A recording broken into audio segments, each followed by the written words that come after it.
नृत्य को भी प्रेम दे, सत्कार दे। मतलब जिसको रावण ने भी त्याग दिया, वो भगवान के शरणों में आया और भगवान ने उसको स्वीकारा। जो नारी के सम्मान खातिर विश्व को ललकार दे।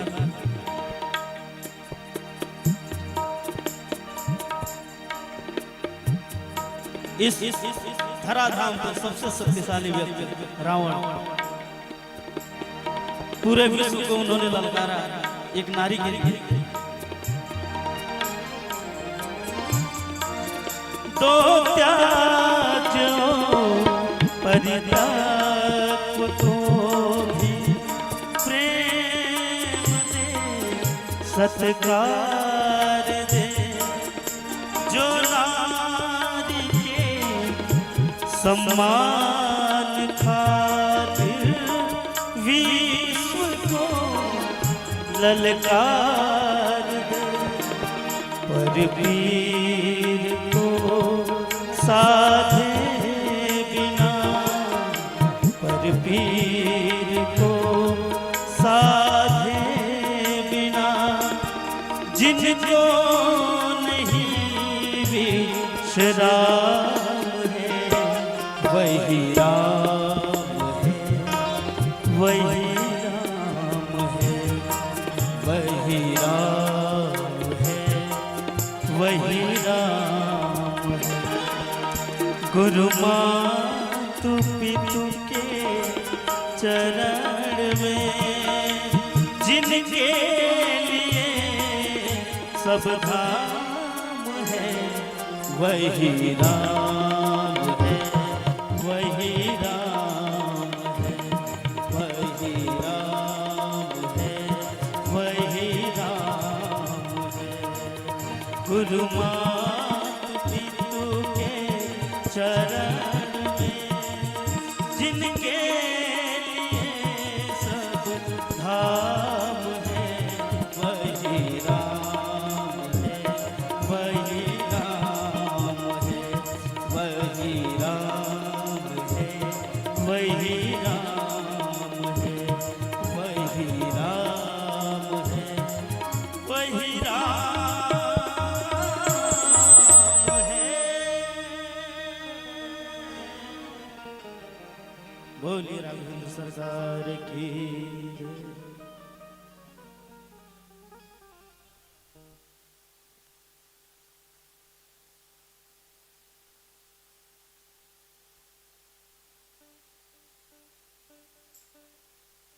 Hello hello hello.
Hello hello hello Shri Ram जय जय जय जय जय जय जय।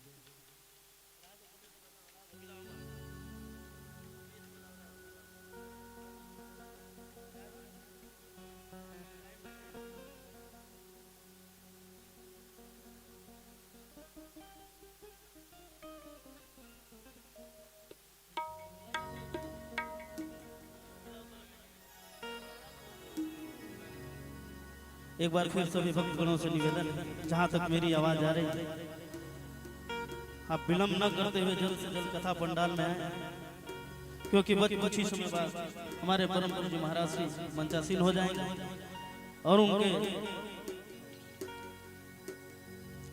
अमृतमयी वाणी से आप सभी राम कथा का रसास्वादन करेंगे। जय श्री राम।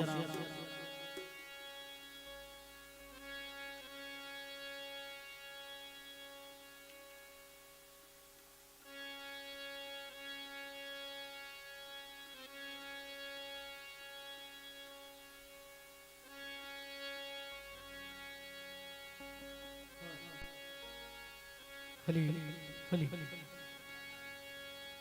हली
ब्रज धूली ही प्राणों से प्यारी लगे,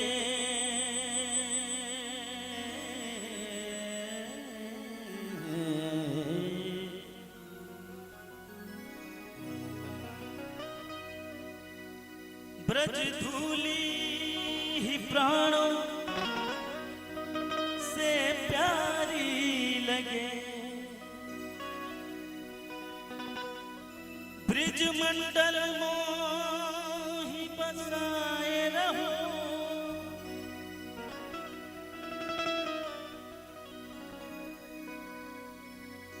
रसिकों के सुसंग में मस्त रहूं,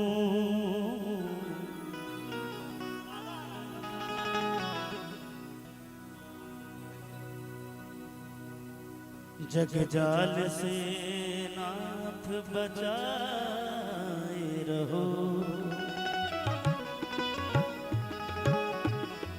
थोड़ा ढीले बढ़ाना है, सादा हो रहा है, सादा बोल रहा है। नित्य बानी झांकी निहारा करो, छत छान से नाथ बचाए रहो, अहो भागे बिहारी विनती मेरे नैन से नैन मिला रहो।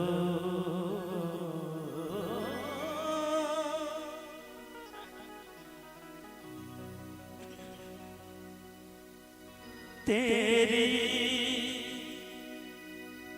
शरण में आके तेरी शरण में आके मैं धन्य हो गया।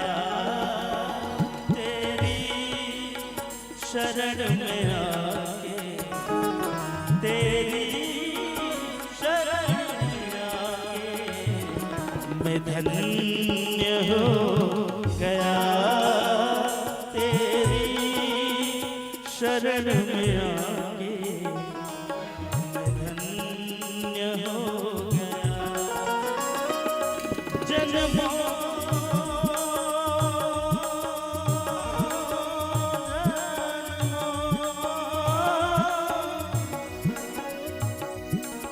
जन्मों की प्यास थी जो,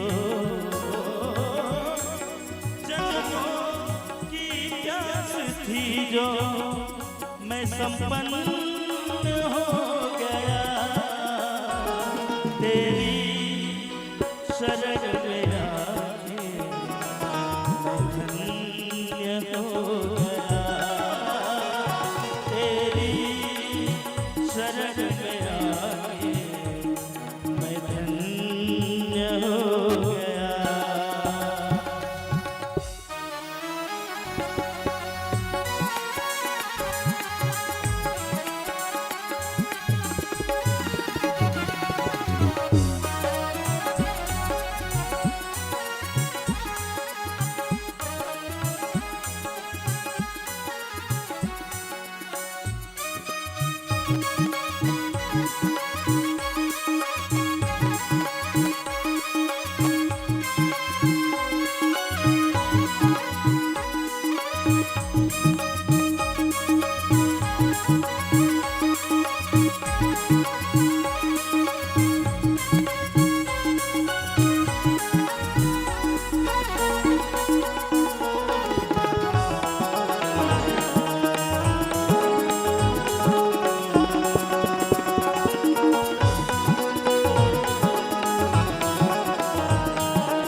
कितने मिले अमीर यहाँ, कितने गरीब।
कितने गरीब पर मिल गए हो, पर आप मिल गए हो, धनवान हो गया।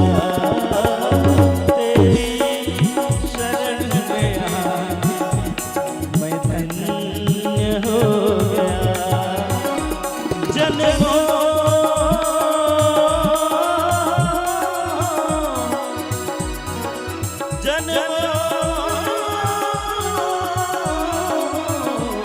जन्मों की प्यास थी जो, जन्मों की प्यास थी जो, मैं संपन्न हो गया तेरी शरण में आके, तेरी शरण में आके मैं धन्य हो गया, तेरी शरण में आके मैं धन्य हो गया।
दुख में तड़प रहा प्रभु मुद्दतों से मैं,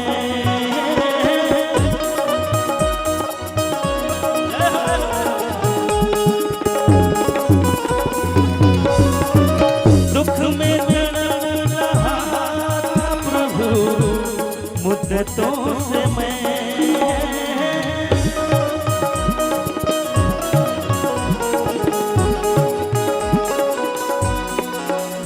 एक आपका सहारा, एक आपका सहारा सरकार हो गया तेरी शरण में धन्य हो।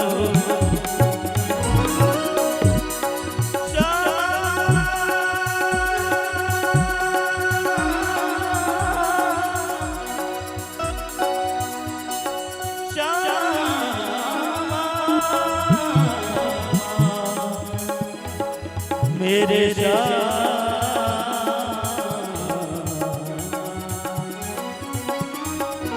दुख में तड़प रहा प्रभु मुद्दतों से मैं,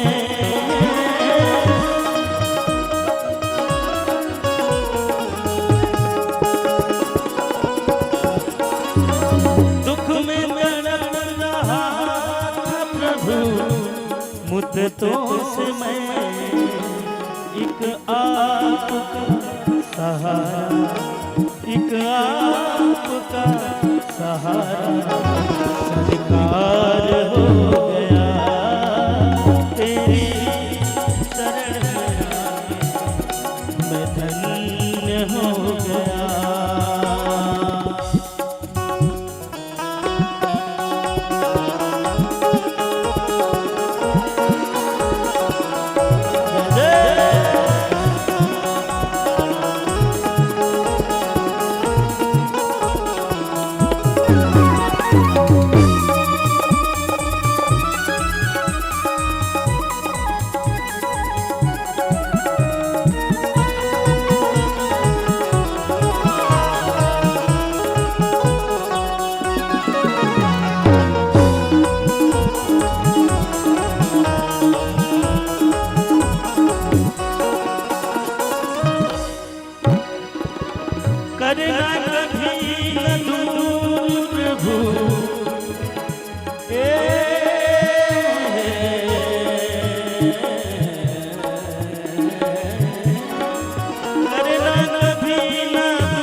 चरणों से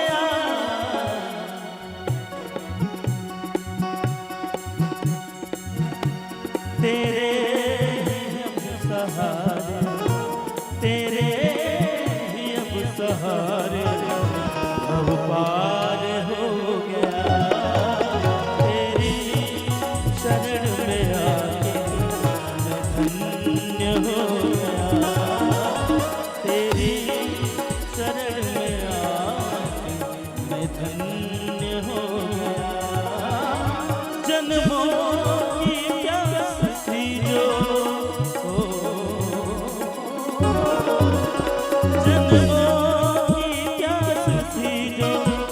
संपन्न हो गया। तेरी चरण में आके, तेरी चरण में आके मैं धन्य हो गया। तेरी शरण में आके मैं धन्य हो गया। तेरी शरण में आके मैं धन्य हो गया।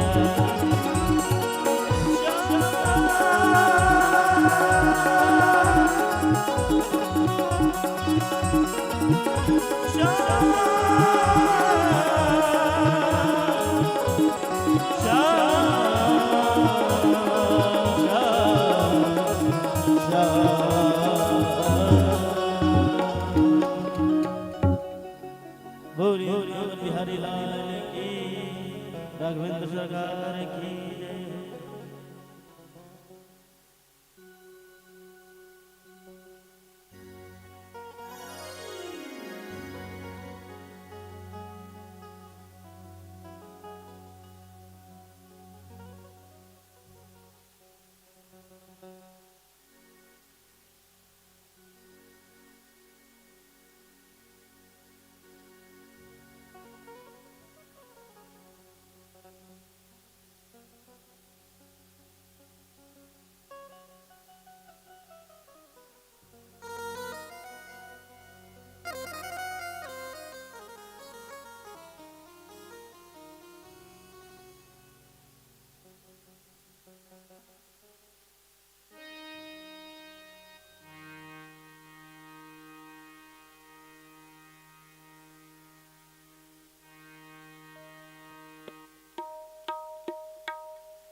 एक बार फिर निवेदन करूं, जहां तक मेरी आवाज जा रही है सभी भक्तगणों से,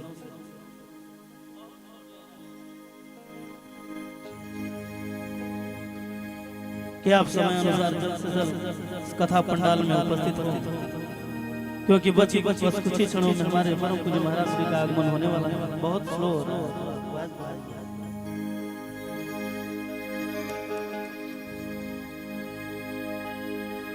बहे सत्संग की दरिया,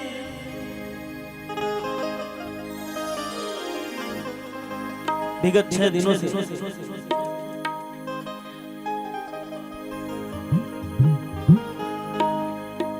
इस धराधाम जहां श्री राम कथा का आयोजन किया गया है और बड़ी सत्संग के द्वारा हम सभी भगवान के चरणों में हाजिरी लगा रहे हैं।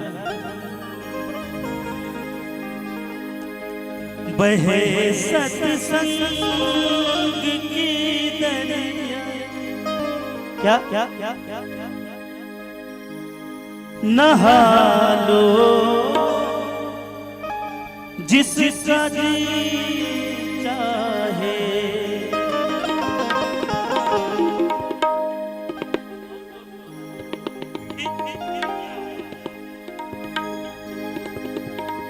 बहे सत्संग की दरिया, बहे सत्संग की दरिया, नहा लो जिस जिसका जी चाहे वहे सत्संग की दरिया नहा लो, जिसका जी चाहे नहा लो, जिसका जी चाहे नहा लो, जिसका जी चाहे नहा लो, जिसका जी चाहे।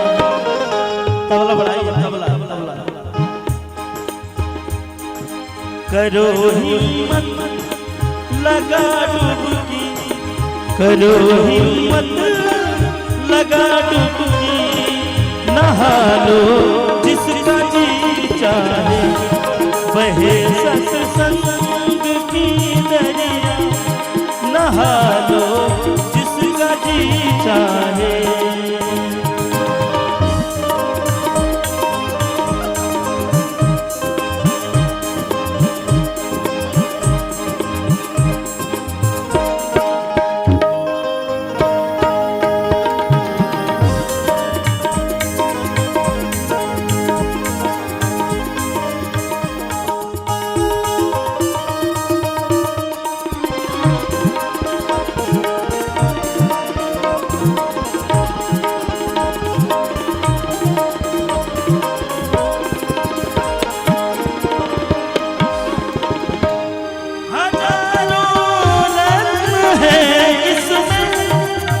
एक से एक बढ़ के आला, हजारों रत्न है,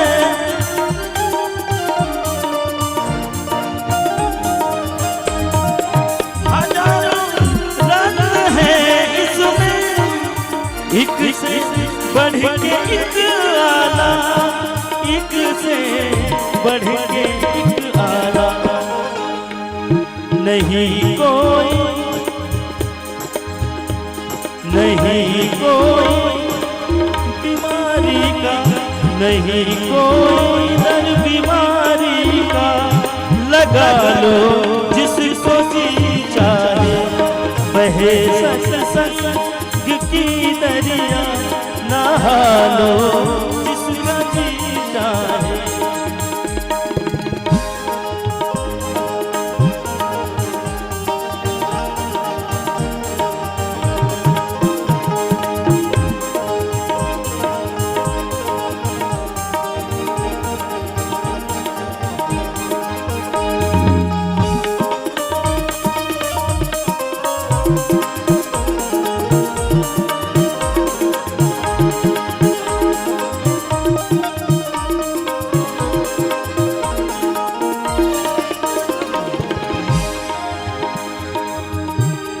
मिटे संसार का चक्कर, नहीं हो मौत से टक्कर,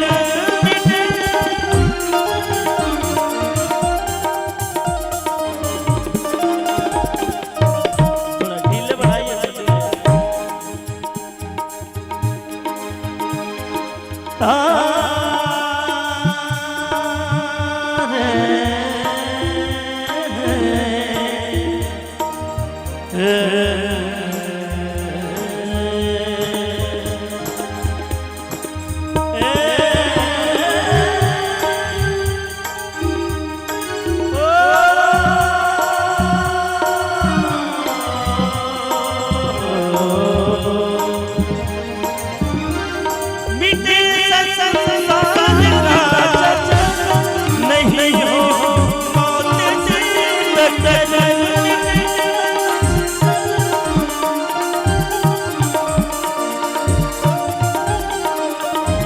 नहीं हो मौत से टक्कर, कहे करे हैं भव से सागर, करे हैं भव के सागर पार, जिसका जी चाहे वहे सत्संग की दरिया नहा लो जिसका जी चाहे, नहा लो जिसका जी चाहे, नहा लो जिसका जी चाहे, नहा लो जिसका जी चाहे वहे सत्संग की दरिया बहे सत्संग की दरिया नहा लो जिसका जी जाए बहे सत्संग की दरिया नहा लो जिसका जी जाए बहे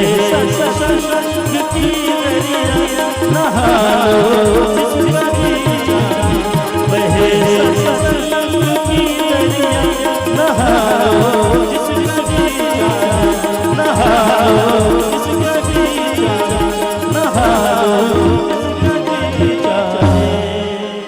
बोलिए सरकार की।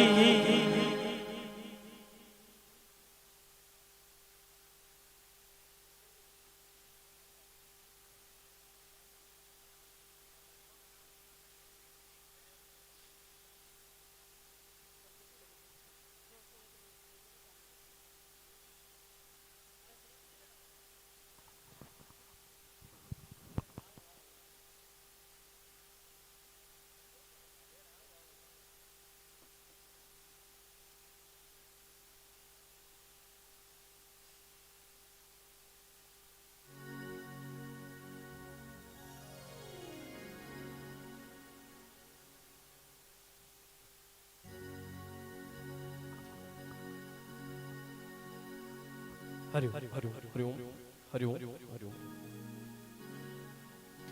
हरि ओम मंगलम कौशलेन्द्राय महनीय गुणाभय चक्रवर्ती स्तनुजाय सर्वभौमाय मंगलम ध्येयं सदा भवग्नमभीष्टदोहं तीर्थास्पदं शिवविरञ्जनुतं शरणं भृत्यार्तिहं प्रणतपालभवाब्धिभूतं वन्दे महापुरुषते चरणारविन्दम्। बोले राघवेंद्र सरकार की जय। ध्यान दें सभी भक्तों, सभी हमारे इस जमरुदपुर ग्रेटर कैलाश के सभी भक्तजन और दूर दूर से आने वाले सभी भक्तजन, सभी भक्तों अपने अपने गृह कार्यों से निवृत्त होकर के पावन पांडाल में पहुंच करके भगवान की कथा में का स्वादन करें।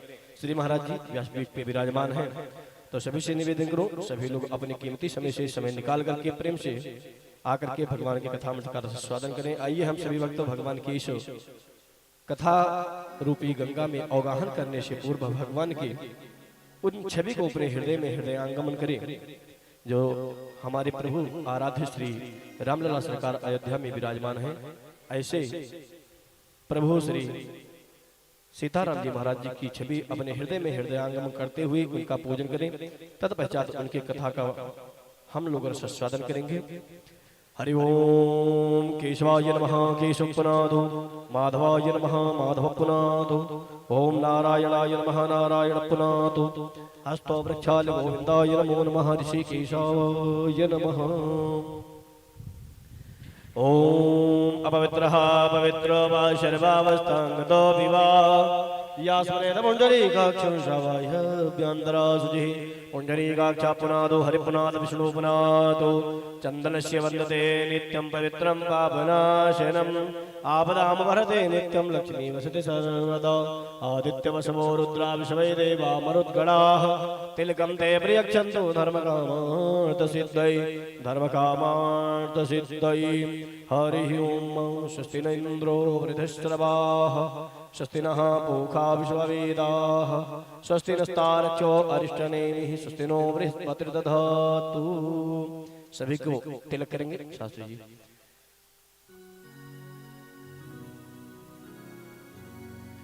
ओम सुचक्षा आहमक्षिप्यां भूयाशं सुप्रचसा मुखेन सुश्रुतकर्णाभ्यां भूयाशं ओम चंद्रस्य वन्दते नित्यं पवित्रं पापनाशनम् आपदां भरते नित्यं लक्ष्मी वसति सर्वदा आदित्यवशवो रुद्रा विश्वै देवा मरुद्गणाः तिलकं ते प्रियक्षन्तु धर्मकामार्थसिद्धये।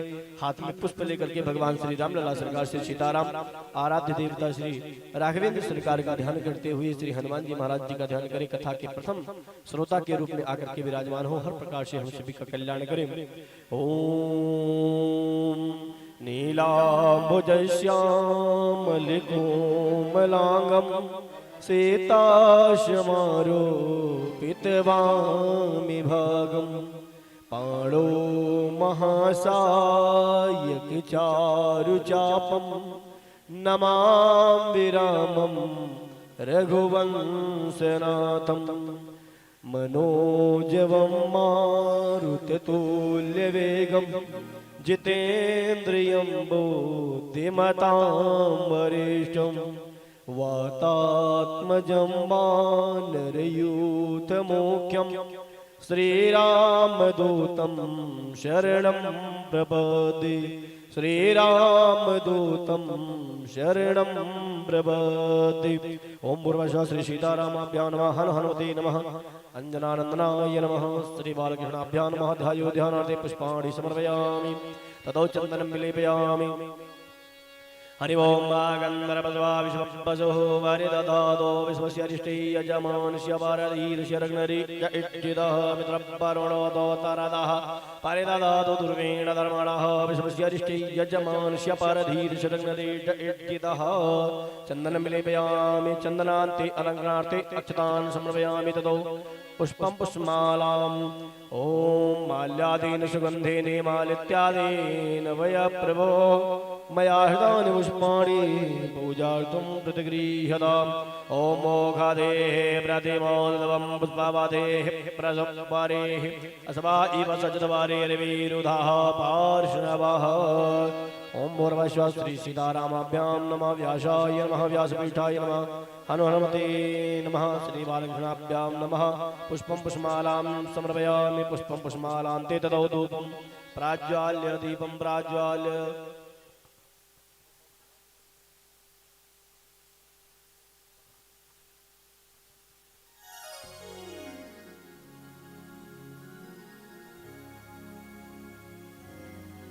हरि ओम तदो धूपं प्राज्वाल्य ओम ब्राह्मणोऽस्य मुखमासीत् बाहुराजन्यः कृतः ऊरु तदस्य यद्वैश्यः पद्भ्यग्ं सूत्रो अजायत।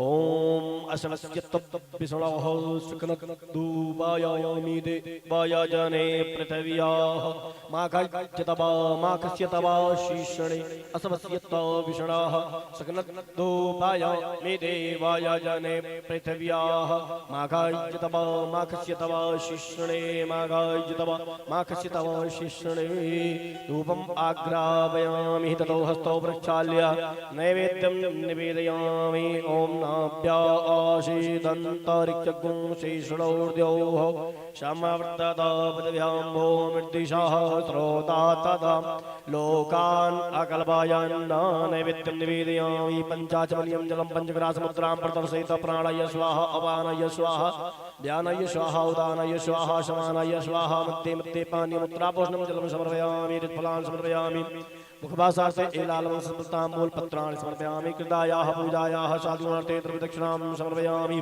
ओम हिरण्यगर्भगर्भस्थं हेमबीजं विभावसो अनन्दमोणबलं मतः शान्तिं प्रियक्षवे। कृतायाः पूजायाः साधूनार्थे द्रव्यदक्षिणां समर्पयामि। आवाहित प्रत्यक्षस्य पूजिता सर्वेभ्यो देवी देवताभ्यो नमः। ततो हस्ते पुष्पाणि गृहीत्वा पुष्पाञ्जलिं प्रार्थयेत्। ओम जनेन्यमयजन्तदेवास्तानि धर्माणि प्रथमान्यशन्नादेहनागं महिमानः सचन्द्रपूर्वीषाद्याः शान्तिदेवाः। ओम हरे हाथों में चक्र रहे जिनके अरुशीष की सैया विराज रहे। भक्त का मन सदा रखते निज भक्त का भाव निहारे रहे। ध्यान धरे जो सदाईने का ध्यान धरे जो सदाईने का उनकी मनसा को समारे रहे हैं। हे शालिग्राम हे विष्णु चतुर्भुज आपको भक्त पुकारे रहे हैं। हे शालिग्राम हे विष्णु चतुर्भुज आपको भक्त पुकारे रहे हैं। नाना सुगंध पुष्पाणि यथा कालो भवानी चा पुष्पांजलिर्मया दत्तो गृहाण परमेश्वर। ओम पूर्वस्व श्री सीतारामाभ्यां नमः व्यासाय नमः व्यासपीठाय नमः प्रार्थना पूर्वक चरण कमलेषु अनंत कोटि पुष्पांजलिं समर्पयामि नमस्करोमि प्रणत प्रणमाम्यहं व्यास पूजनं च तिलक कराएंगे। ओम व्यासाय विष्णुरूपाय व्यासरूपाय विष्णवे नमो वै ब्रह्मनिधये वासिष्ठाय नमो नमः। ॐ अज्ञानान्तिमिरान्धस्य ज्ञानाञ्जनशलाकया चक्षुरुन्मीलितं येन तस्मै श्रीगुरवै नमः।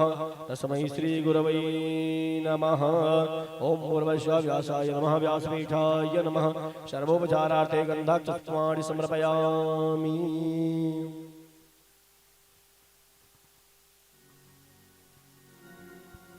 ततो विप्रार्चनं च ॐ नमो ब्राह्मण्यदेवाय गोब्राह्मणहिताय च जगद्धिताय कृष्णाय गोविन्दाय नमो नमः। देवाधीनं जगत्सर्वं मन्त्राधीनं च देवताः ते मन्त्रा ब्राह्मणाधीनं तस्मात् ब्राह्मणदेवता।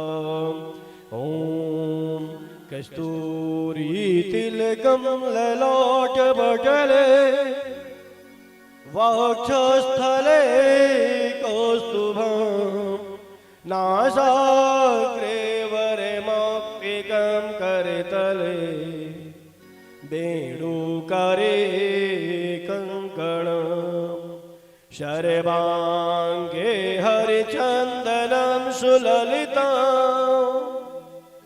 कंठे च मुक्तावली गोपास्त्रे परविष्टितो विजयते गोपालचूडामणिः अस्ति स्वस्तरुणि कराग्रविगलत् कल्पप्रेसूनाप्लुतां वास्तु प्रस्तुत वेणुनादलहरी निर्वाण निर्व्याकुलं शास्त्रास्त्र निबद्धनिव विलसत् गोपीसहस्रावृतं हस्तनस्तनतापवर्गमखिलो दारं किशोराकृतिः दारम किशोराकृतिः। आइए इसी के साथ सभी भक्त प्रेम पूर्वक राघवेंद्र सरकार की आरती करेंगे। तत्पश्चात भगवान की कथा का रस स्वादन करेंगे। सभी लोग प्रेम से भाव से खड़े होकर के भगवान की आरती में सम्मिलित होंगे। आराध्यक्यं समर्पयामि जलेन शीतलीकरणं पुष्पैः दीपाभिवन्दनम्। हरिः ओं इदगुं हविः प्रजननं अस्तु दशवीरगुं सर्वगाढगुं स्वस्ताये आत्मसमर्प्रजासानि पशुसानि लोकसन्न्यभयसानि अग्निहिं प्रजां बाहुलं मे करोत्वन्नं पयोरेतु अश्माशुदत्तु।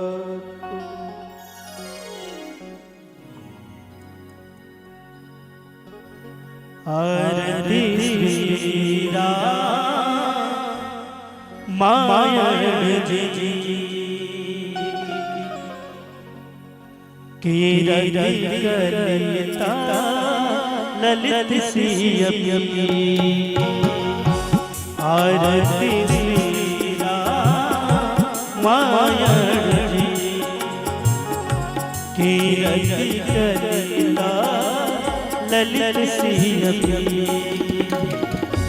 गावत ब्रह्मा दिग्मुनि नारद बाल्मीकि विज्ञान विशारद।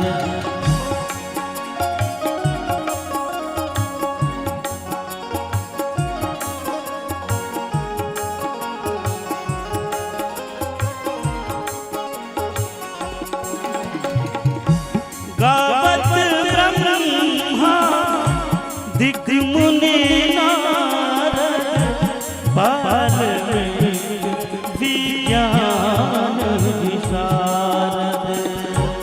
सुख सनकादिक शश अरु सारद बरनि पवन सुत कीरति रामायण जी जय हो। कीरति कलिता ललित सियमी आरती श्री रामायण जी।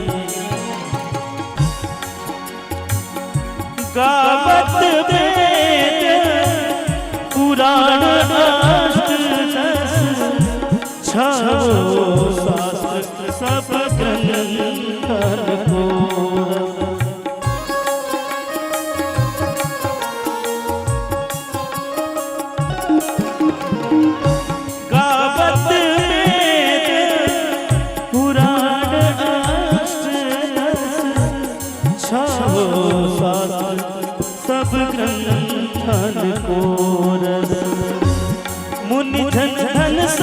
तन को सर्वत सारा अंश सम्मत सबही रमा जी कलिता ललित श्री आरती श्री राम जी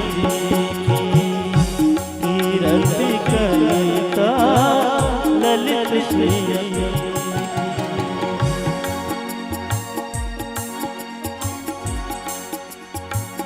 गावत संसद शंभु भवानी अरुघट संभव मुनि विज्ञानी जय जय गावत संसद शंभु भवानी अरुघट संभव मुनि विज्ञानी कवि बरज बखानी कागभूषुंड गरुड़ के रामायण कीरति कलिता ललित श्री आरती श्री रामायण कीरति कलिता ललित श्री कलिमल विषय रस सुभग गुप्त जुगुप्ती हरि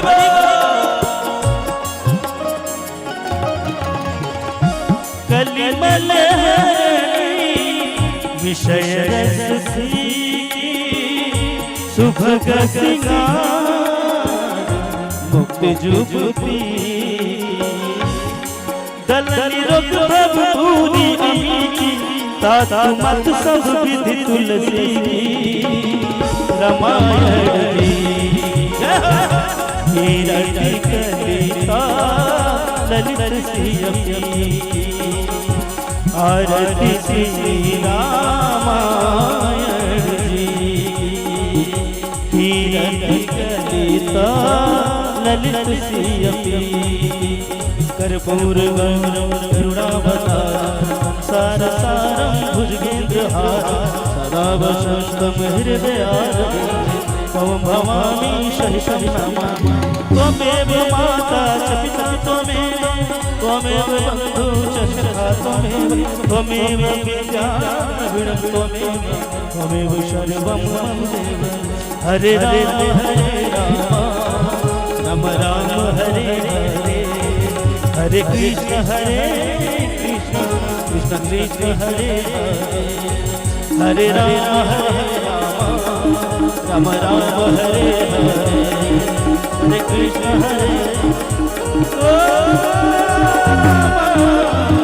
हरि ओम देवो शांतिरंतरिक्षं शांतिः पृथिवी शांतिरापः शांतिरोषधयः शांतिः वनस्पतयः शांतिर्विश्वे देवाः शांति ब्रह्म शांति सर्वगुण शांति शांतिरेव शांति श्यामा शांतिरेधि आरार्तिक्यं समर्पयामि जलेन शीतलीकरणं देवताभिवन्दनम् आत्माभिवन्दनम् हस्तौ प्रक्षाल्य मन्त्रपुष्पाञ्जलिं हरि ओम आज्नेन वयजन्त देव आस्तानि धर्माणि पदमान्य सन्नादेहनाकं महिमानः सचन्द्रद्रवोर्वे साध्याः शान्तिदेवाः ओम नारायणसुगन्धवसवाणे यथा कालो भवानी च पुष्पाञ्जलिर्मया दत्त गृहाण परमेश्वर पापोऽहं पापकर्माहं पापात्मा पापसम्भवः पाहि नाथ श्रीराम सर्वपापहरो भव सर्वकष्टहरो भव सर्वदुःखहरो भव ओम भूर्भुवस्वः श्री सीतारामाभ्यां चरण कमलेषु अनंत कोटि मधुष्पांजलिं समर्पयामि नमस्करोमि प्रणमाम्यहम् बोले रामलला सरकार की जय, बोले राघवेंद्र सरकार की जय, श्री हनुमान जी महाराज की शंकर भगवान की, अयोध्या धाम की, मथुरा धाम की, वृंदावन धाम की, काशी विश्वनाथ की, गौ माता की जय, भारत माता की जय, सकल समाज की जय, श्री महाराज जी की, श्री महाराज जी की जय, श्री गुरुदेव भगवान की जय। ओम नमः पार्वती पदे हर हर महादेव। सभी भक्त यथा यथा स्थान ग्रहण करें। सभी लोग अपना स्थान सुनिश्चित करेंगे। जो भक्त अभी नहीं पहुंचे हैं, मैं सभी से निवेदन करूं, सभी लोग अपने अपने गृह कार्यों से निवृत्त होकर के शीघ्र कथा पाठशाल में पहुंच करके भगवान की कथा में का रस स्वादन करें। यह चलता फिरता प्रयाग हम सभी के मध्य आज अनवरत 7 दिनों से चल रहा है। तो हम सभी का यह सौभाग्य है कि हम लोग यह नवलदिशीय श्री राम कथा बड़े ही प्रेम पूर्वक भाव पूर्वक श्रवण कर रहे हैं।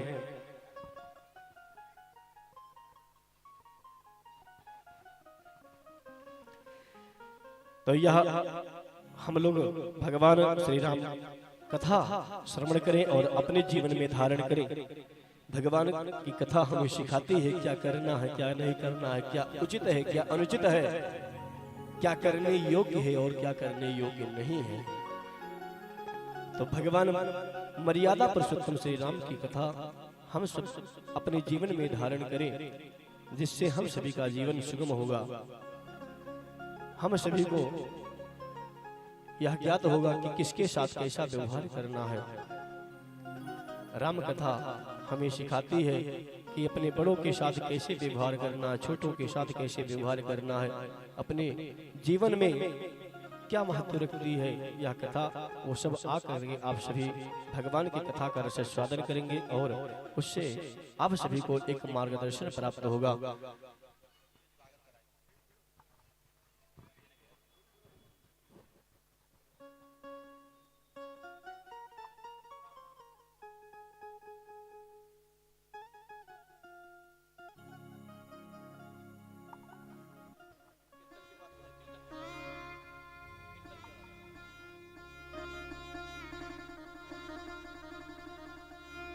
तो आइए इसी के साथ हम सभी भक्तों इस शुभ अवसर का लाभ लें। कहते हैं चलता फिरता प्रयाग है ये। हम लोग अगर गंगा, सरयू आदि तीर्थों का अवगाहन न कर पाए तो भगवान की कृपा से घर चल के जो कथा चलती है इसमें सारे नदियों का, सभी तीर्थों का आवाहन किया जाता है और आकर के इसमें अवगाहन करें तो सभी तीर्थों का हमें फल प्राप्त होता है। तो सभी लोग आकर के इन तीर्थों का अवगाहन करें, भगवान की कथा का रसास्वादन करें। और बहुत समय न लेते हुए हमारे यहाँ कुछ बहुत दूर से चल करके भक्तजन आए हैं, उनका इस मंच पे स्वागत है। जय श्री राम। बड़े ही सौभाग्य की बात कि हम सबके बीच कुछ दूर से चलकर मेहमान हम सबके बीच आए हुए हैं। आपसे निवेदन है आकर व्यासपीठ से आशीर्वाद ग्रहण करें। श्री केसी तलेजा जी जो कि पूर्व निगम पार्षद आप रहे हैं, श्री केसी तलेजा जी आपसे निवेदन है आकर व्यासपीठ से आशीर्वाद ग्रहण करें।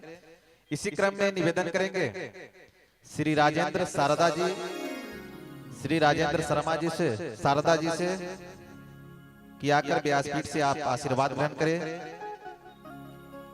सभी लोग करतल ध्वनि से आपका स्वागत करें। राजेंद्र शारदा जी। इसी क्रम में निवेदन करेंगे श्री अजीत वर्मा जी से जो कि आकर पूज्य गुरुदेव भगवान से आशीर्वाद ग्रहण करें।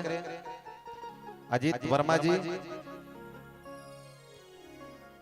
इसी क्रम में श्री योगेश आनंद जी से निवेदन करेंगे कि आकर व्यासपीठ से गुरुदेव भगवान से आशीर्वाद ग्रहण करें। श्री योगेश आनंद जी। बड़े ही सौभाग्य की बात कि हम सबके बीच में आज सप्तम दिवस की कथा बड़े ही धूमधाम से उपस्थित है। सभी लोग करतल ध्वनि से मेहमानों का स्वागत करें। यह जो संगीतमय श्री राम कथा ज्ञान गंगा प्रवाहित हो रही है। बड़े ही सौभाग्य की बात है कि ऐसा सुअवसर हम सबको मिला है। शेष जो कथा बची हुई है, सभी लोग एक दूसरे को सहयोग देते हुए ज्ञान गंगा में गोता लगाकर अपने जीवन को कृतार्थ करें। चलते हैं गुरुदेव भगवान के सानिध्य में। जय श्री राम।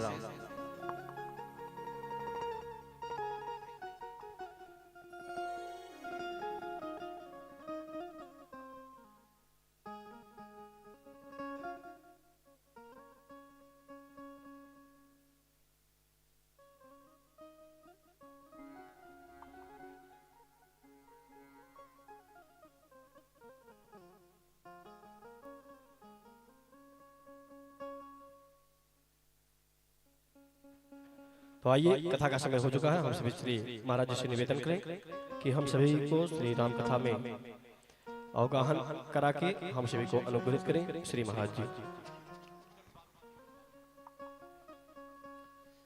जय सीताराम, जय सिया राम, जय सीताराम, जय सिया राम, जय सीताराम, जय सिया राम, जय सीताराम,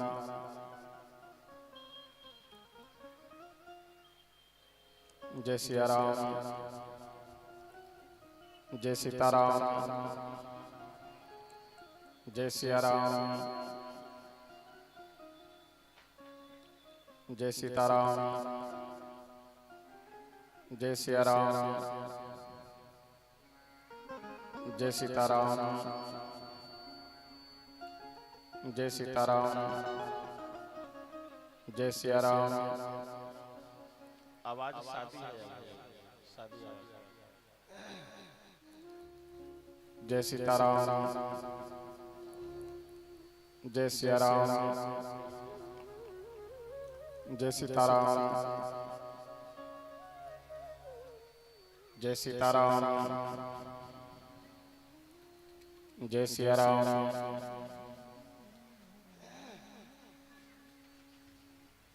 देखो सही करो जो तब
श्री राम दूतं शरणं प्रपद्ये।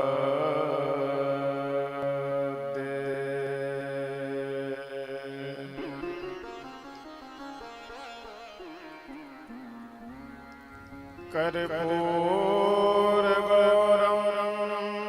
करुणावतारं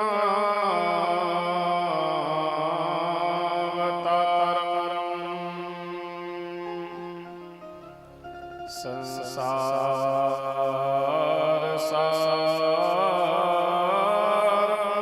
भुजगेन्द्रहारं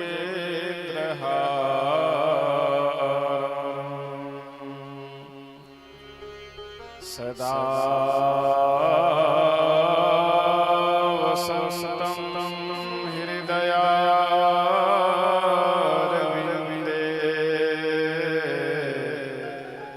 भवं भवानी सहितं नमामि।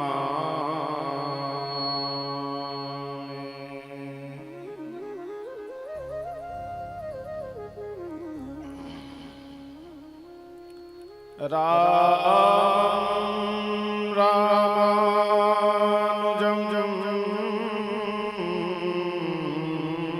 सीता भरतं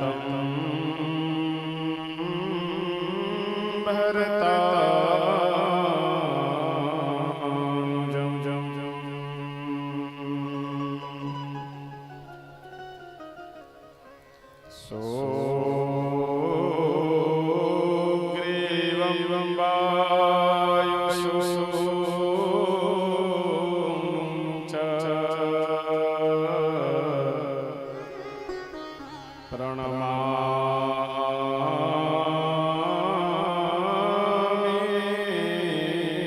पुनः पुनः।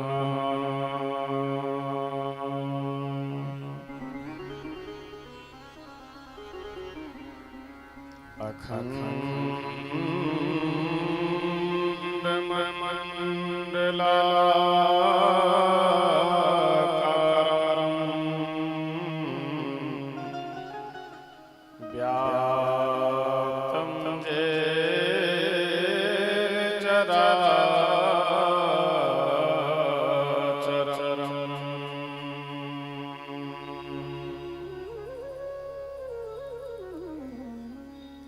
तत्पदं दर्शितं येन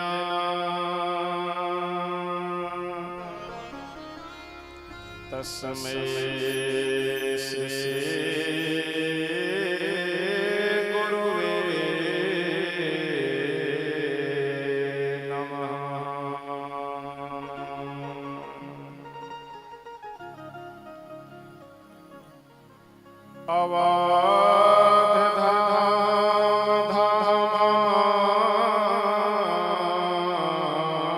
अवधधामाधिपति अवतारण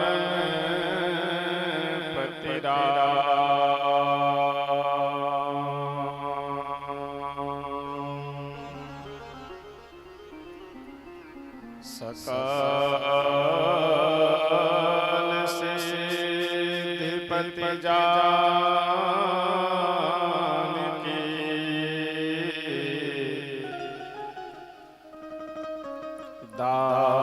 दासनपति हनुमान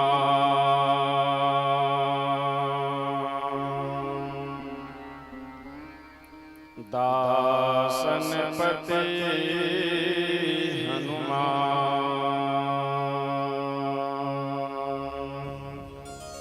आइए हम सभी भक्त भगवान नाम स्मरण करते हैं। सीताराम सीताराम सीताराम जय सीताराम सीताराम सीताराम सीताराम जय सीताराम सीताराम सीताराम सीताराम जय सीताराम सीताराम सीताराम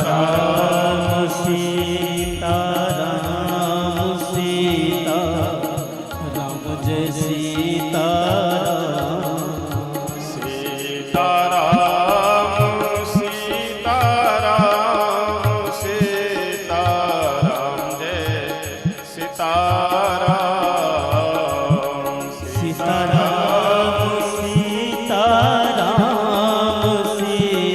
सीताराम जय सीताराम सीताराम सीताराम सीताराम जय सीताराम सीताराम सीताराम सीताराम जय सीताराम सीताराम सीताराम सीताराम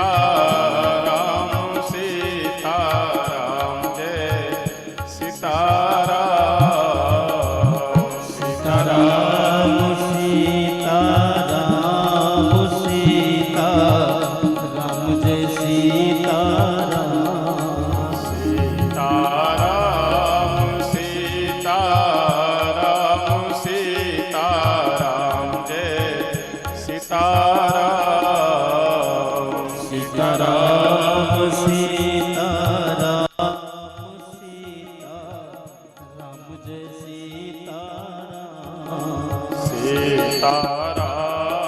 सीताराम सीताराम सीताराम जय सीताराम सीताराम सीताराम सीताराम जय सीताराम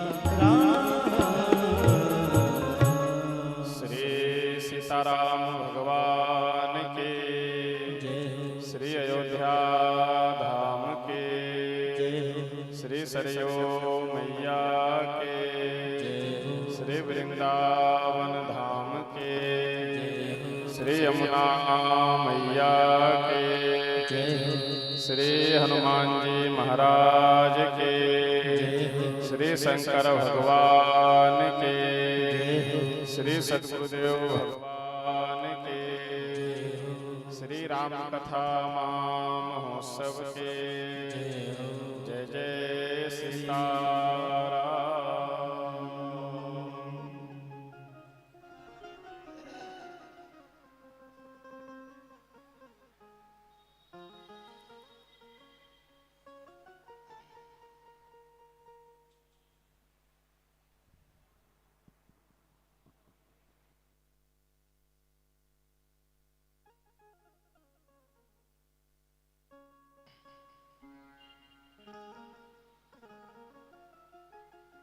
अखिल ब्रह्मांड नायक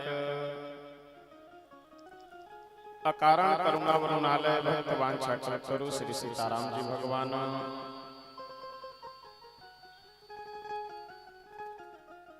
श्री राम कथा के परम रसिक श्री हनुमतलाल जी महाराज परम पूज्य श्री सद्गुरुदेव भगवान जी इस श्री राम कथा महोत्सव के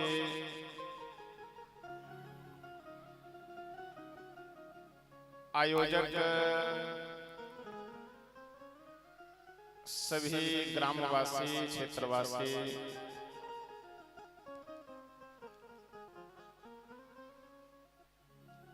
मुख्य यजमान के रूप में हमारे श्री नरेश चौधरी जी, समुपस्थित आप सभी सुधी श्रोतागण, भाई बंधुओं, माताएं बहनें, हम सब नित्य की भांति आज भी इस शिव मंदिर पार्क में बैठ करके अपने जीवन का सदुपयोग कर रहे हैं, जीवन का लाभ प्राप्त कर रहे हैं।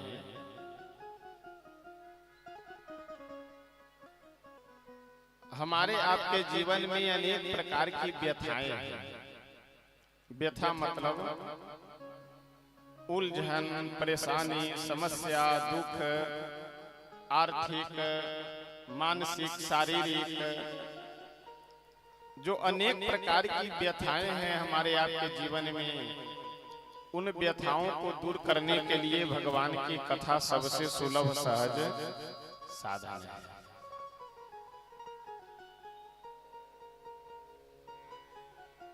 श्री तुलसी बाबा एक बहुत सुंदर पंक्ति लिखते हुए कहते हैं कि मंगल करनी कलिमल हरनी तुलसी कथा रघुनाथ की, गतिकूर कविता सरित की ज्यों सरित पावन पाथ की।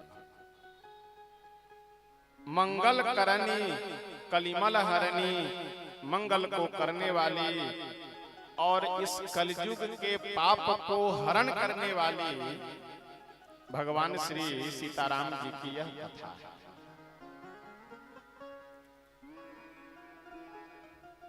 मंगल करनी का मतलब यह है कि जब हमारा आपका विचार सही हो जाए, ध्यान दीजिएगा, हमारा आपका विचार सही हो जाए, हमारा आपका व्यवहार सही हो जाए, तो फिर मंगल ही मंगल है। प्रसन्न रहने वाला आदमी मजदूरी कर करके भी प्रसन्न है। 400, 500, 600 रुपए डेली कमा करके भी पूरे परिवार का भरण पोषण करने के साथ साथ प्रसन्न है। और जो आदमी यह ठान लिए हुए है कि हमें केवल रोना ही है, 50 लाख के महीने की आमदनी है, फिर भी देखिए रोते हुए मिलेंगे आपको।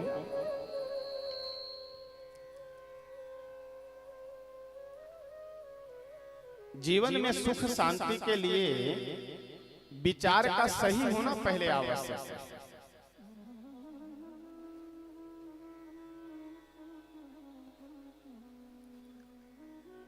आज आप सब देखते होंगे परिवार में कोई कमी नहीं है, पैसे की भी कमी नहीं है, प्रतिष्ठा की भी कमी नहीं है, रहने सहने की कमी नहीं है, खाने पीने की कमी नहीं है, कोई रोग नहीं है, किसी की अकाल मृत्यु, कोई समस्या नहीं है, फिर भी पूरा परिवार एकदम टेंशन में, डिप्रेशन का शिकार बना हुआ है। किस लिए? केवल विचार सही नहीं है।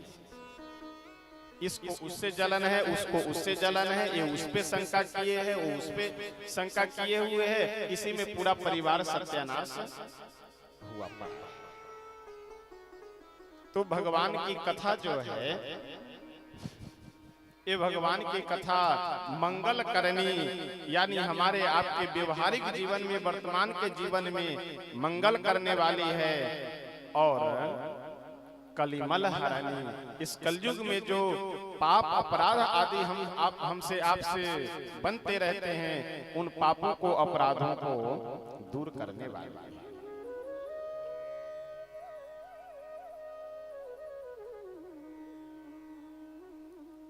देखिए, आपको जीवन में सुधरना पड़ेगा, आपको अपने जीवन में सुधरना पड़ेगा, संभलना भी पड़ेगा। अगर आप समय से पहले नहीं सुधरे संभले तो समय आपको सुधार और संभाल देगा।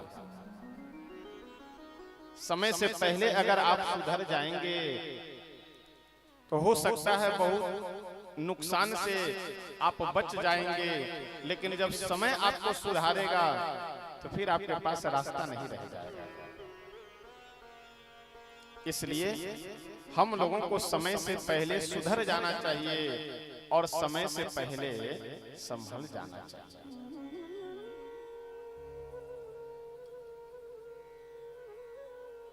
यह जो मनुष्य शरीर हमें आपको मिला है,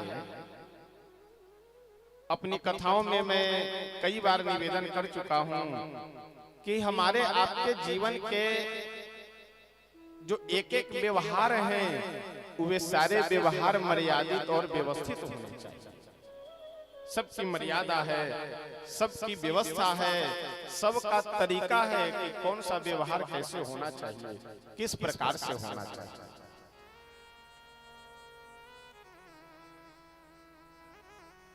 गृहस्थ जीवन का सबसे बड़ा पर्व है विवाह। एक पढ़ाई लिखाई करने के बाद, पढ़ने लिखने के बाद गृहस्थ जीवन में व्यक्ति प्रवेश करता है।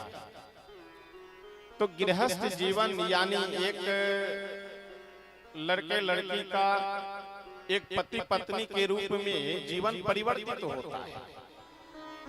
और वह जीवन कब तक चलेगा? जब तक दोनों की मृत्यु नहीं हो जाती है, दोनों का शरीर पूरा नहीं हो जाता है, तब तक वह संबंध पति पत्नी का चलेगा।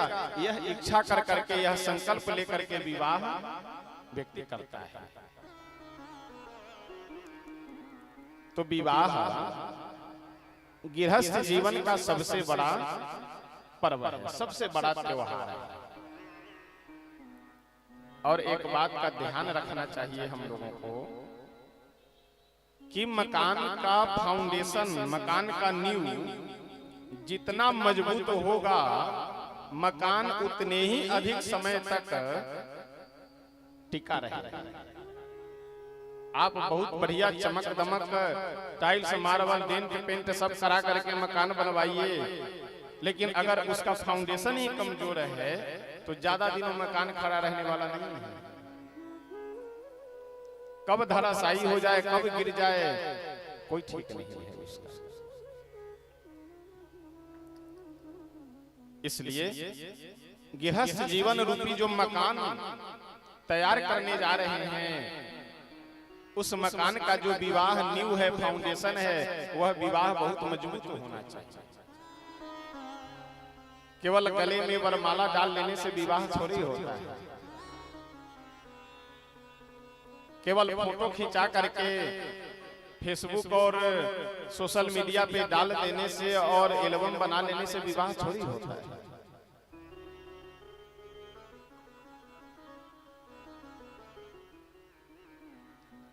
चमक दमक बढ़िया होटल में पार्टी हो गया, नाच नौटंकी गाना बजाना हेन तेन लालटेन दुनिया भर के कार्यक्रम कर लिए, यह सब करने से विवाह थोड़ी होता है। विवाह का मतलब है कि दो व्यक्ति का विचार मिलना चाहिए। विवाह का मतलब है कि दो परिवारों का व्यवहार मिलना चाहिए। विवाह का मतलब यह है कि दो क्षेत्र का संस्कार मिलना चाहिए। न विचार मिल रहा है, न व्यवहार मिल रहा है, न संस्कार मिल रहा है, बस विवाह हो गया। ये विवाह ज्यादा दिन चलता नहीं।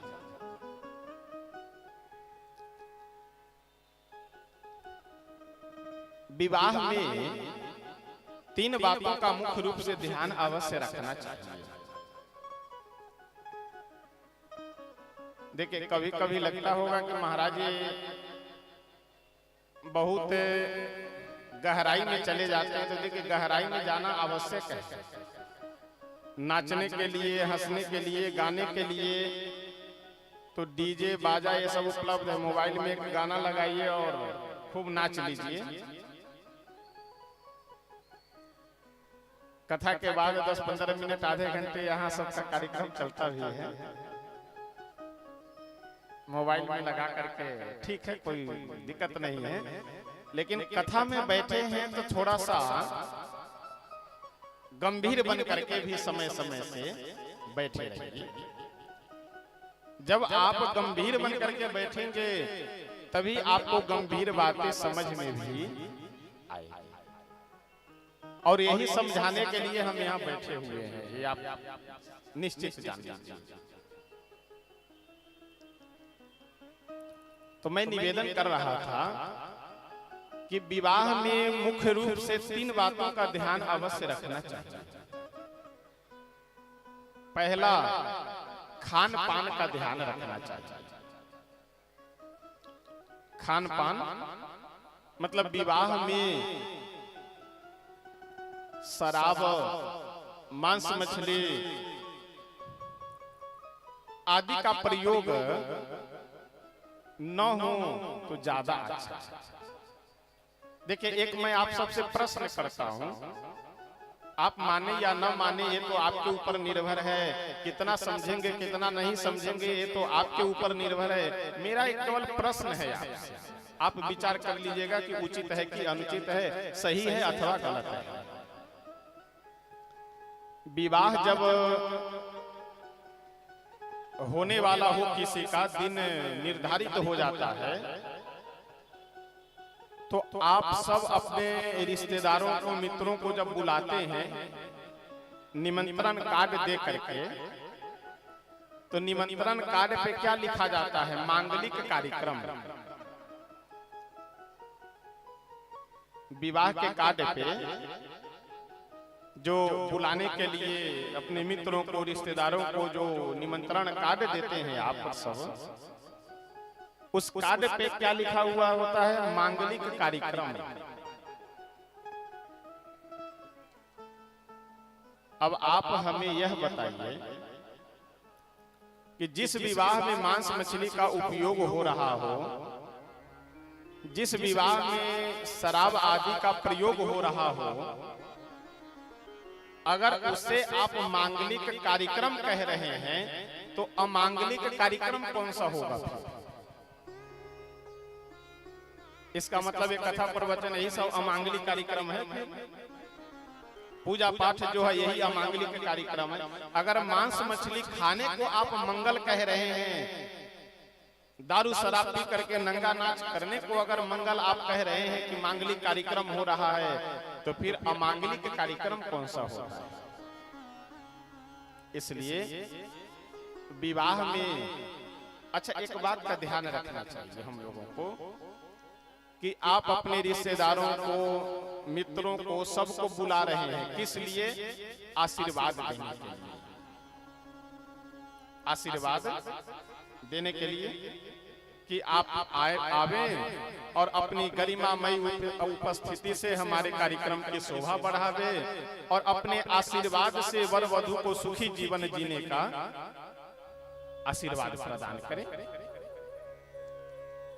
अब आप लोगों को बुला रहे हैं आशीर्वाद देने के लिए, और शराब पी करके जो आदमी बेहोश है वो आशीर्वाद देगा?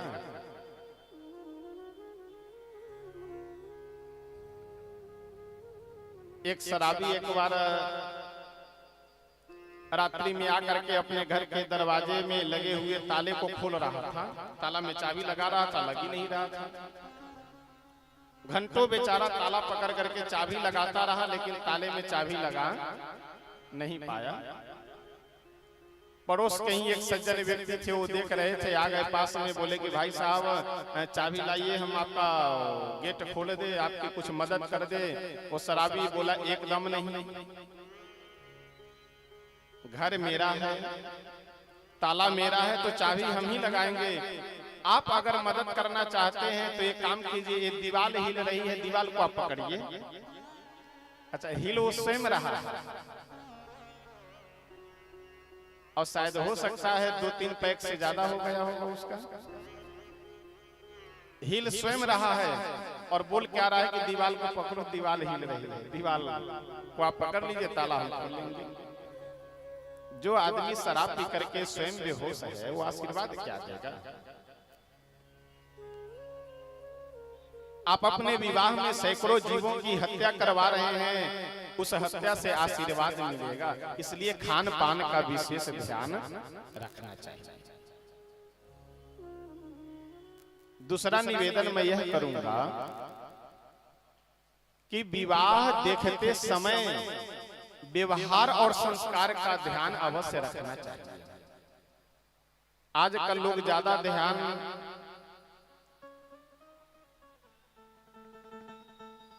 गांधी जी पे रखते हैं। लोग विचार थोड़ा कम भी मिल रहा हो, व्यवहार थोड़ा कम भी मिल रहा हो,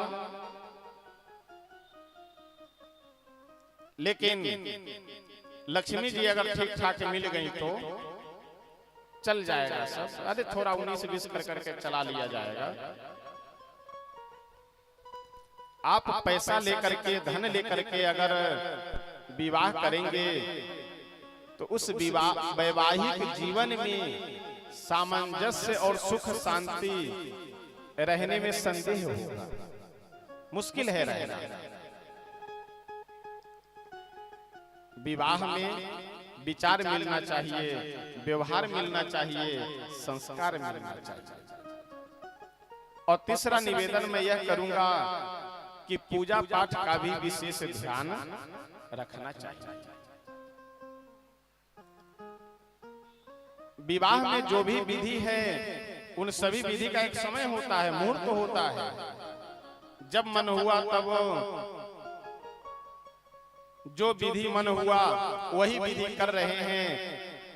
अगर पूजा पाठ का ध्यान नहीं रखेंगे विवाह में, तो ये समझ लीजिए कि वह वैवाहिक जीवन सुख शांति से व्यतीत नहीं हो पाएगा। क्योंकि संकल्प लिया जाता है, मंत्र बोला जाता है, विधि की जाती है, देवताओं का पूजन किया जाता है कि यह जो तू व्यक्ति का जीवन आगे बढ़ रहा है, नए जीवन में जो दो व्यक्ति प्रवेश कर रहे हैं उन दोनों का जीवन आनंदमय हो। देवताओं से हम सब प्रार्थना करते हैं, देवताओं का पूजन किया जाता है, इसलिए विवाह में विधि विधान का पूजा पाठ का भी अवश्य ध्यान। और बस एक दो लाइन और निवेदन कर करके आगे बढ़ेंगे। अगर आप विवाह में विचार पे ध्यान रखेंगे, यानी दोनों परिवार का, दोनों जगह का विचार ठीक ठाक हो, व्यवहार ठीक ठाक हो, यह ध्यान रखेंगे। दूसरा खान पान का ध्यान रखेंगे। तीसरे में विधि विधान यानी पूजा पाठ आदि का ध्यान रखेंगे। तो देखिए, विवाह भी शादी भी दो प्रकार की होती है। शादी दो प्रकार की होती है। एक होता है विवाह। क्या होता है? विवाह, जिसके बाद जीवन में वाह वाह बनी रहे। विवाह हुआ, उसके बाद में दोनों पति पत्नी आनंद से रहे, परिवार में भी सुख शांति रहे, वह हो गया विवाह। और विचार का ध्यान नहीं रखेंगे, विधि विधान पूजा पाठ का ध्यान नहीं रखेंगे, खान पान का ध्यान नहीं रखेंगे, तो वो हो जाएगा फिर बियाह। समझ रहे दोनों शब्दों में अंतर?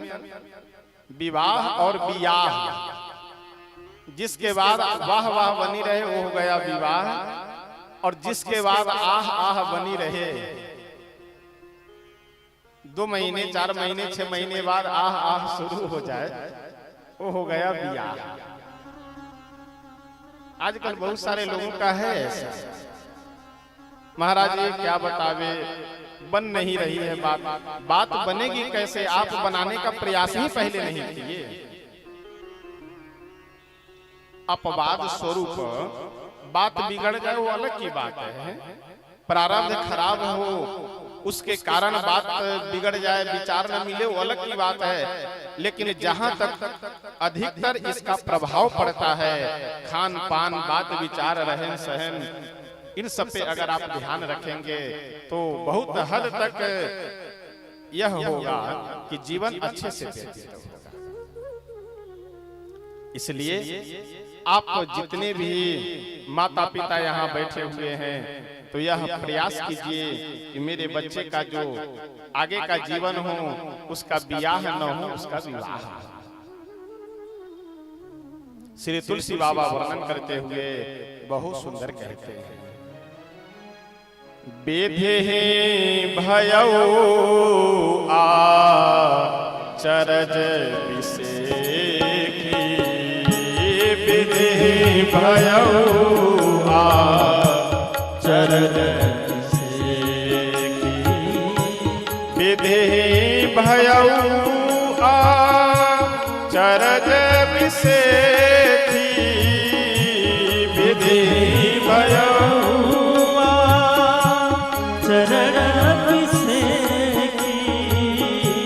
निज करनी कछु कतहु न देखी, निज करनी कछु कतहु न देखी, विधि भयौ आचरज विसेखी, विधि भयौ आचरज विसेखी,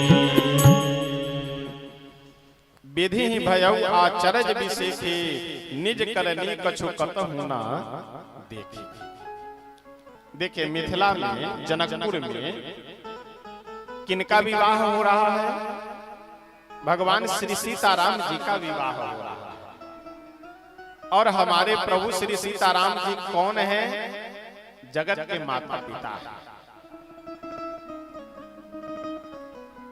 जनकपुर के कारीगर, जनकपुर के जितने भी कलाकृति आदि बनाने वाले रचनाकार थे, वो सब किस प्रकार से नगर को सजा दिए कि ब्रह्मा जी देख करके आश्चर्यचकित हो गए कि बताओ, ये कारीगरी तो हम कभी सोचे भी नहीं थे, ये तो हमारी सृष्टि से अलग की कारीगरी है। यानी चित्रकारिता हो, रंग ढंग, कलर, सजावट, ये सब जो कुछ भी व्यवस्थाएं हैं नगर को सजाने के लिए, ब्रह्मा जी देख करके आश्चर्यचकित हो गए। शंकर भगवान, इंद्र, वरुण, कुबेर आदि जितने भी देवी देवता हैं, ये सब आकाश मंडल में अपने अपने विमान में विराजमान होकर के भगवान श्री सीताराम जी का विवाह महोत्सव देख रहे हैं। शंकर भगवान आनंदित हैं, इंद्र देवता भी आनंद में भर करके विवाह देख रहे हैं। ब्रह्मा जी को टेंशन हो गया। टेंशन इस बात को लेकर के कि इस जनकपुर में मेरा करामात तो कहीं दिख ही नहीं रहा है, मेरी कारीगरी कहीं दिख ही नहीं रही है।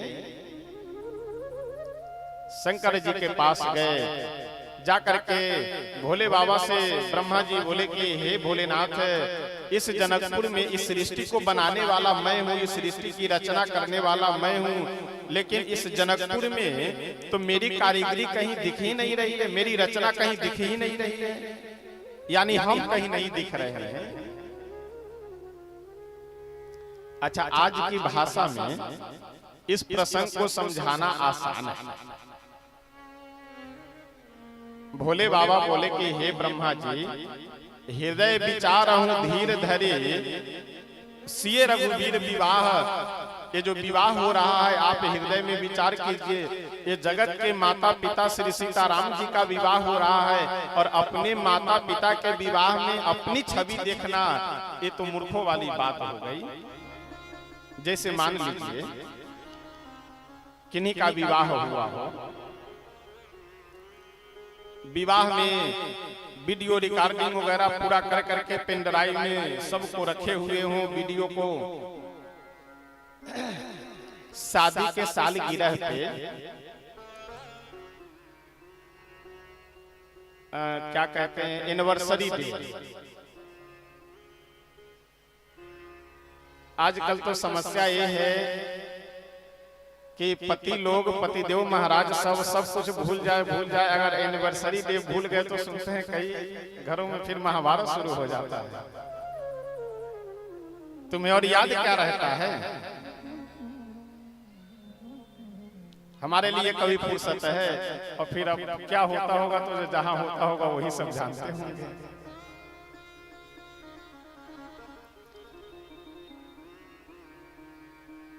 शंकर भगवान का विवाह प्रसंग जब चल रहा था तो वहां हम आप सबसे एक बात निवेदन किए। आज लोगों के परेशानी का एक सबसे बड़ा कारण यह है कि अपने जीवन को लोग इतना खर्चीला बना लिए हैं कि जो जिस स्थिति में है परेशान है। मोबाइल साल भर में बदल जाना चाहिए, कपड़े बिना क्रीच मारे, बिना प्रेस के पहनना नहीं है। अगर टू व्हीलर गाड़ी लेने का सामर्थ्य है तो साल डेढ़ साल में वो गाड़ी भी बदल जानी चाहिए।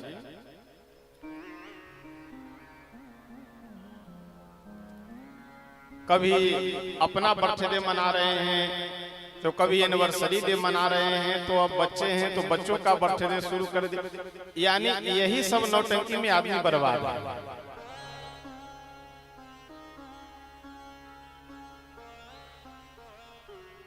आजकल विवाहों में कहीं 100 आइटम है, कहीं 150 व्यंजन है, कहीं 250। दिल्ली में तो सुनते हैं कि 500 व्यंजन। अब कौन राक्षस खा सकता है 500 व्यंजन? आप विचार कीजिए। एक एक पीस अगर खाना हो, एक एक वस्तु खानी हो एक व्यंजन में से, तो 500 आदमी। अब हमें तो नहीं लगता है कि अब कोई आदमी होगा खाने वाला। अन्न की बर्बादी नहीं है। आजकल विवाहों में बहुत सारे कार्य लोग फिजूल करने लगे हैं। निमंत्रण दिए, आया, भोजन करा दीजिए, बस हाथ जोड़िए जाए। अब 1,000 का वो मिठाई के डब्बे और कपड़े और जाने क्या क्या जो विदाई लास्ट में आप पकड़ा रहे हैं,